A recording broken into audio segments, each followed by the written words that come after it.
최영호 54세의 삶은 멈춰버린 시계 같았다. 아침 7시 출근, 야근, 새벽 12시 귀가. 40년 가까이 돌아간 이 톱니바퀴는 단 한 번도 기름칠을 받지 못했다. 출근길 지하철에서 그는 항상 같은 자리에 섰다. 3호선 압구정역에서 을지로 삼가역까지 17분. 그 17분 동안 그는 핸드폰도 보지 않았다. 그저 천장을 올려다보며 멍하니 있을 뿐이었다. 회사에서 그는 만년 부장이었다. 승진해서 번번이 밀려났지만 해고당할 만큼 무능하지도 않았다. 그는 그저 투명한 존재였다.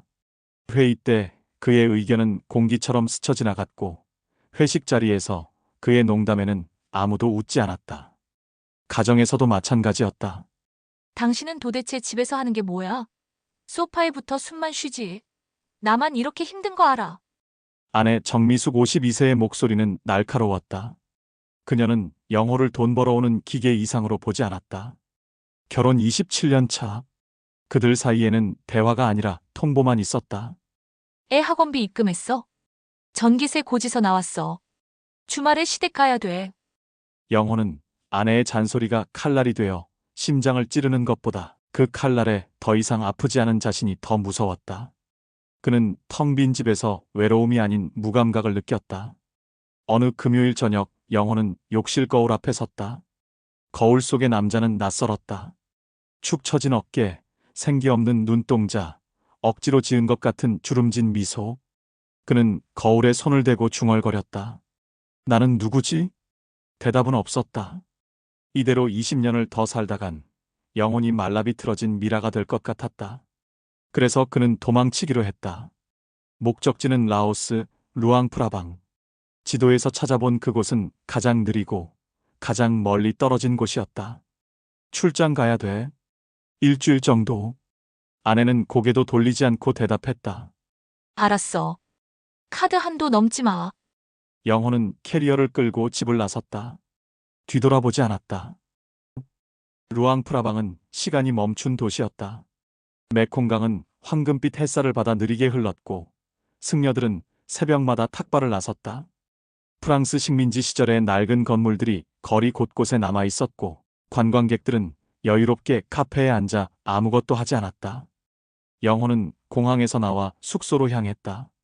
게스트하우스는 강변에 있었다. 하룻밤에 15달러. 한국에서는 생각할 수 없는 가격이었다. 사바이디. 게스트하우스 주인은 환하게 웃으며 그를 맞았다. 영호는 어색하게 고개를 숙였다. 방은 좁고 낡았지만 창문 너머로 메콩강이 보였다. 영호는 침대에 드러누워 천장을 바라봤다. 한국에서는 느껴본 적 없는 정적이 그를 감쌌다. 차 소리도 전화벨 소리도 아내의 잔소리도 들리지 않았다. 그는 눈을 감았다. 처음으로 오랜만에 깊은 잠에 빠져들었다. 해가 질 무렵 영호는 강변을 걸었다. 배가 고팠지만 어디로 가야 할지 몰랐다. 그는 허름한 식당 하나를 발견하고 안으로 들어갔다. 낡은 플라스틱 테이블, 삐걱거리는 의자, 벽에 걸린 색바랜 라오스 국기. 식당은 거의 비어 있었다. 사바이디. 주문하시겠어요? 그녀가 나타났다. 린 23세. 그녀는 햇살처럼 밝았다. 까만 머리를 뒤로 묶었고 낡은 티셔츠에 청바지를 입고 있었다. 그녀의 눈빛에는 영호에게서 사라진 지 오래인 삶의 의지가 가득했다. 라오 비어원. 영호는 서툰 영어로 맥주를 주문했다. 리는 고개를 끄덕이고 주방으로 들어갔다. 몇 분 후, 리는 맥주와 쌀국수를 가져왔다. 서비스예요. 아, 고마워요. 영호는 쌀국수를 한 입 먹었다. 한국에서는 쳐다보지도 않던 음식이었는데 왜 이렇게 따뜻한지. 국물이 목구멍을 타고 내려가면서 무언가가 가슴 깊은 곳에서 올라왔다. 눈물이 찔끔 났다. 리는 영호의 텅 빈 눈을 보았다. 그녀는 잠시 머뭇거리더니 촛불 하나를 가져와 테이블 위에 놓았다. 어둠이 너무 깊을 때 작은 불빛이라도 있으면 괜찮아요. 린의 말에 영호는 목이 메었다. 지난 수십 년 동안 아무도 그에게 괜찮다고 말해준 적이 없었다. 그날 밤 린이 가져다 준 촛불 앞에서 영호는 소리 없이 울었다. 자신이 아직 살아있다는, 그리고 누군가에게 위로받을 자격이 있다는 사실에. 다음 날부터 영호의 일과는 린이었다. 아침에 일어나면 강변을 걷고 점심에는 린의 식당에 가서 그녀를 기다렸다. 린은 바쁘게 손님들을 응대했지만 틈틈이 영호에게 와서 말을 걸었다. 오늘은 뭐 하실 거예요? 글쎄, 그냥 걷다가 올 것 같아. 재미없겠어요. 제가 끝나면 같이 갈까요? 영호는 고개를 끄덕였다. 해가 지면 린은 앞치마를 벗고 영호와 함께 오토바이를 탔다. 그녀는 헬멧도 쓰지 않은 채 거리를 달렸다. 바람이 얼굴을 스쳤고 영호는 린의 허리를 잡았다. 그녀의 몸은 작고 따뜻했다. 린은 영호를 루앙프라방의 구석구석으로 데려갔다. 폭포, 동굴사원, 야시장. 그녀는 모든 것을 신기해하며 웃었다. 오빠, 여기 봐요. 코끼리예요. 오빠, 이거 먹어봐요. 맛있어요. 오빠, 사진 찍어요. 영호는 그저 그녀를 따라다녔다. 그는 오랜만에 웃었다. 억지로 짓는 미소가 아니라 마음 깊은 곳에서 올라오는 진짜 웃음. 어느 날 저녁 린과 영호는 메콩강 옆 작은 벤치에 앉아 있었다. 해가 지고 있었다. 하늘은 주황빛으로 물들었고 강물은 금빛으로 반짝였다. 오빠는 왜 항상 슬픈 표정이에요? 한국은 다 그래요? 린이 물었다.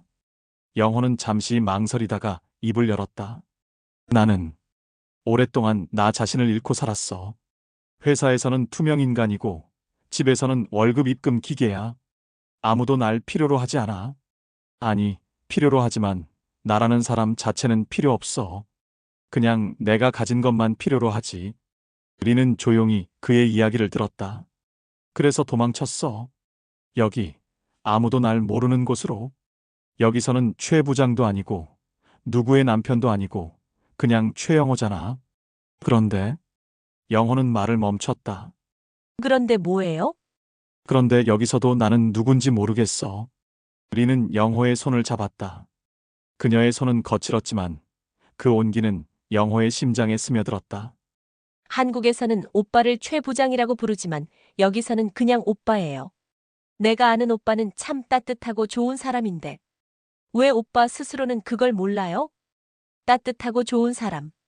아내에게서 단 한 번도 들어보지 못한 말이었다. 린은 영호의 존재 자체를 사랑하고 있었다. 직함도, 통장 잔고도, 가장의 무게도 아닌 그저 최영호라는 한 남자를. 그 순간 영호는 깨달았다. 자신이 린을 사랑하는 것은 린의 젊음 때문이 아니라 린을 통해 잃어버렸던 자신의 젊음과 영혼을 다시 찾았기 때문이라는 것을. 린은 그에게 두 번째 삶의 기회였다. 일주일은 빠르게 지나갔다. 마지막 날 아침 영호는 일찍 일어났다. 린은 이미 식당에서 일하고 있었다. 영호는 천천히 강변을 걸었다. 한국으로 돌아가야 한다는 현실이 무겁게 짓눌렀다. 점심시간, 린은 영호에게 다가왔다. 오늘 가시는 거죠? 영호는 고개를 끄덕였다. 비행기가 저녁 7시야. 린은 아무 말도 하지 않았다. 그녀는 그저 영호의 손을 잡고 있었다. 오후 3시, 린은 일을 마치고 영호와 함께 강변으로 나왔다. 두 사람은 말없이 걸었다. 메콩강은 여전히 느리게 흘렀고 햇살은 따뜻했다. 영호는 린을 끌어안았다. 그녀의 작은 어깨가 떨리는 것을 느꼈다. 돌아가면 모든 걸 정리하고 다시 올게. 널 행복하게 해주고 싶어. 영호가 속삭였다. 린은 고개를 저었다. 안 돼요, 오빠. 영호는 놀랐다. 왜? 나를 사랑하지 않아? 린의 눈에서 굵은 눈물이 흘러내렸다. 그녀는 영호의 뺨을 어루만졌다. 사랑해요, 오빠. 정말 많이. 하지만 오빠의 집은 라오스가 아니에요. 무슨 소리야? 나는 너랑 함께 있고 싶어. 내가 오빠와 함께 간다면 나는 오빠의 도피처가 되는 거예요. 잠시의 행복을 위해 오빠는 모든 것을 버리겠지만 그 후 오빠는 후회할 거예요. 평생 지켜온 것을 버린 것에 대한 고통이 나를 사랑하는 기쁨보다 더 클 거예요. 아니야, 그렇지 않아. 아니에요, 오빠. 오빠는 착한 사람이에요. 책임감이 강한 사람이고요. 그런 오빠가 모든 걸 버리고 나를 선택한다면 오빠는 평생 죄책감 속에서 살 거예요. 나는 오빠에게 그런 슬픔을 주고 싶지 않아요. 린은 영호의 손에 작은 꽃 한 송이를 쥐어주었다. 오빠, 나는 오빠를 사랑해요. 그래서 보내드려요. 오빠가 행복하길 바라요. 진짜 행복하길. 린은 뒤돌아 뛰기 시작했다. 영호는 그녀를 붙잡으려 했지만 발이 떨어지지 않았다. 그녀의 뒷모습이 시야에서 사라질 때까지 영호는 움직일 수 없었다. 영호는 공항으로 향하는 툭툭 3륜차 안에서 통곡했다. 그의 가슴을 짓누르는 것은 슬픔이 아니었다. 사랑하는 사람의 행복을 위해 자신의 가장 큰 소망을 포기하는 그 가슴 아픈 성숙함이었다. 23살 소녀에게서 배운 어른의 사랑. 영호는 한국으로 돌아왔다. 집 앞에 섰을 때 그는 한참을 망설였다. 문을 열고 들어가자 아내가 소파에 앉아 TV를 보고 있었다. 왔어? 응. 영호는 캐리어를 내려놓고 아내 앞에 앉았다. 아내는 이상하다는 듯 그를 쳐다봤다. 왜 그래? 할 말이 있어. 영호는 모든 것을 털어놓았다. 루앙프라방, 린, 그리고 자신의 외로움. 아내는 처음에는 멍하니 듣다가 점점 얼굴이 굳어졌다. 미쳤어? 당신 지금 정신이 있는 거야? 아내는 울부짖었다. 그녀는 영호를 때리고 소리치고 집을 나가겠다고 협박했다. 영호는 묵묵히 그 고통을 감수했다. 그가 저지른 외로움의 일탈에 대한 대가였다. 며칠 동안 아내는 그와 말을 섞지 않았다. 영호는 그녀에게 사과하고 또 사과했다. 그는 이혼을 각오했다. 하지만 아내는 떠나지 않았다. 27년을 같이 산 세월이 뭔데?